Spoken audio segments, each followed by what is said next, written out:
इस घटना को 10 साल से ज्यादा हो चुके हैं। 8 मार्च 2014 को Malaysian airlines MH370 which was a Boeing 777 just vanish from the radar screens. ये घटना एविएशन हिस्ट्री की अब तक की सबसे ज्यादा मिस्टीरियस घटना है और अजीब भी। ये कहानी है टेक्नोलॉजी की, ह्यूमन एरर की और कभी ना खत्म होने वाले रहस्य की। All passengers please board the flight from Kuala Lumpur to Beijing. ये आवाज आई थी एयरपोर्ट के स्पीकर्स पे ऑन 8 मार्च 2014 12:41 पे। 239 यात्री जिसमें से 227 पैसेंजर्स और 12 क्रू मेंबर्स थे इस फ्लाइट पे चढ़ते हैं जो कि कोलालंपुर इंटरनेशनल एयरपोर्ट से बीजिंग इंटरनेशनल एयरपोर्ट जा रही थी।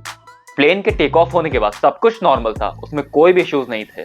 प्लेन के टेक ऑफ होने के लगभग 38 मिनट बाद 1:19 पे aircraft made it's final communication good night Malaysia 370 कुछ मिनट और उसके कुछ मोमेंट्स बाद वो मलेशियन रेडार से गायब हो गया और वो लगभग 30 सेकंड के लिए वियतनामीज एयर रेडार पे आता है और वहां से भी फिर गायब हो जाता है। उन लोगों ने उस फ्लाइट से कांटेक्ट करने के लिए बहुत कोशिश करी, लेकिन जब वहां से जवाब नहीं आता है तो वो लोग कोलालंपुर को इन्फॉर्म कर देते हैं कि आपकी फ्लाइट गायब हो चुकी है।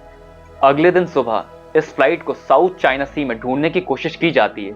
ये एक जॉइंट इंटरनेशनल एफर्ट था जिसमें 34 शिप्स और 28 एयरक्राफ्ट वो भी अलग अलग देशों के हेल्प करते हैं। 4 दिन बाद खबर आती है कि एयरक्राफ्ट सिविलियन रेडार से जरूर गायब हुआ था, लेकिन एक मिलिट्री रेडार ने उसे पकड़ा था। और एक बात ये पता चलती है कि 2:22 पे उसने साउथ चाइना सी से एक शार्प 180 डिग्री टर्न लिया था और स्ट्रेट ऑफ मलाक्का के थ्रू टूवर्ड्स अंडमान सी वो बढ़ने लगा था, जो कि साउथ इंडियन ओशन भी है। इस खबर को सुनने के बाद लोग सोचते हैं प्लेन आखिर गया तो गया कहां। कुछ दिन बाद एक और खबर मिलती है कि प्लेन ने हर घंटे एक सैटेलाइट को सिग्नल देने की कोशिश करी थी when it was still airborne. इस सिग्नल को हैंडशेक सिग्नल कहा जाता है और लास्ट सिग्नल उसने 8:19 पे सेंड किया था और उस समय ये एयरक्राफ्ट साउथ इंडियन ओशन की तरफ बढ़ रहा था। एक बात तो समझ में आ गई थी कि उस एयरक्राफ्ट को हवा में ढूंढने की कोई जरूरत नहीं है, क्योंकि वो जरूर किसी ना किसी ओशन में क्रैश कर गया। इस एयरक्राफ्ट को कई हफ्तों तक, महीनों तक, कई सालों तक ढूंढने की कोशिश करी गई, लेकिन कुछ ना मिला। लेकिन एक अच्छी खबर आती है, उसका एक डेब्रिस का पीस एक रियूनियन आइलैंड पे मिलता है। ये दुनिया का अब तक का सबसे महंगा सर्च ऑपरेशन था। इसमें लगभग $160 मिलियन खर्च किए गए। साल 2018 में एक ओशन इन्फिनिटी नाम की कंपनी है जिन्होंने मलेशियन गवर्नमेंट के साथ एक कॉन्ट्रैक्ट किया था कि अगर उन्हें एयरक्राफ्ट मिलता है तब वो फीस लेंगे, अगर नहीं मिलता तो वो फीस नहीं लेंगे।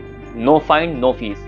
उन्होंने भी कई महीनों तक उस एयरक्राफ्ट को ढूंढने की कोशिश करी। उनके पास बहुत ज्यादा एडवांस टेक्नोलॉजी थी, लेकिन उन्हें कुछ ना मिला और उन्हें इस ऑपरेशन को बंद करना पड़ा। फ्लाइट के गायब होने की कई थ्योरीज भी डेवलप हो गई थी। पहली थ्योरी थी हाईजैकिंग। फ्लाइट को फ्लाइट के पायलट ने हाईजैक कर लिया क्योंकि उनके घर पे एक फ्लाइट सिम्युलेटर था और उस पे जो वो जिस रूट पे प्रैक्टिस कर रहे थे वो लगभग सिमिलर रूट था साउथ इंडियन ओशन वाला, लेकिन ये थ्योरी गलत थी। दूसरी थ्योरी थी मिलिट्री एक्टिविटी। वो फ्लाइट किसी नो फ्लाइंग जोन में आ गया था और किसी मिलिट्री ने उसको मिसाइल से उड़ा दिया था। तीसरी थ्योरी थी एलियन एब्डक्शन। उस फ्लाइट को किसी एक्स्ट्रा टेरेस्ट्रियल बीइंग ने एब्डक्ट कर लिया, यानी कि किडनैप कर लिया। ये तीनों थ्योरीज बेसलेस थी और इनको रद्द कर दिया गया था। At the end of the day जिन लोगों ने अपनों को खोया था उनका दर्द कोई नहीं समझ सकता था। उनको पता ही नहीं था कि उनके लव्ड वंस कहाँ हैं, जिंदा भी हैं या मर गए। मैं उम्मीद करता हूँ कि कभी ना कभी नियर फ्यूचर में हमें MH370 के बारे में जरूर पता चलेगा। अगर आपको ये वीडियो अच्छी लगी और इंटरेस्टिंग लगी तो इस चैनल को लाइक करें, सब्सक्राइब करें और ज्यादा से ज्यादा शेयर करें। Thank you.